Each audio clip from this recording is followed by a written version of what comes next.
Oh my god. You're so awesome, Lawrence Lim. It's Lawrence Lim with the W.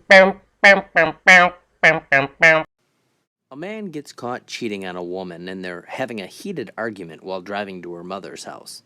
The woman gets so mad she reaches over and cuts the man's penis off, throws it out the window.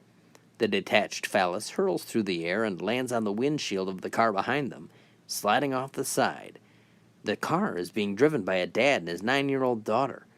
The father, not wanting to expose his daughter to the horror of reality, looks over with big eyes and says, "Wow, did you see the size of that bug?" The daughter looks at her dad with a wide, surprised eyes and says, "That was a bug?" "It sure was," says the dad. Well, the daughter thinks about it for a little while and finally says to her dad, "Well, it sure had a big dick."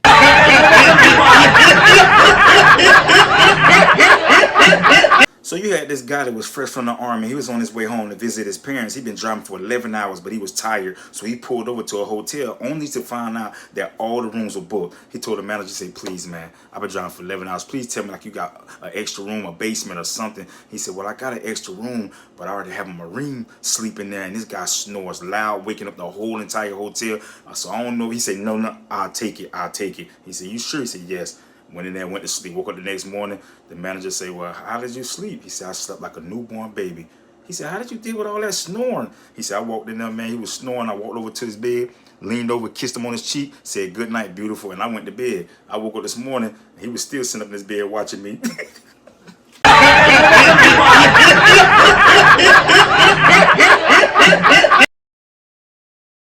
Three ladies were having coffee and discussing their new men. The first woman says, "I call my man 8. Well, because he's got 8 down there and we go at it 8 times a day." Well, the second woman says, "Well, I call my man 10 because he's got 10 down there and we go at it 10 times a day." Well, the first woman then asks the third woman, "What do you call your man?" Well, she says, "Well, I call him Jack Daniels." "Why would you call him Jack Daniels? Isn't that a liquor?" "Yep, sure is."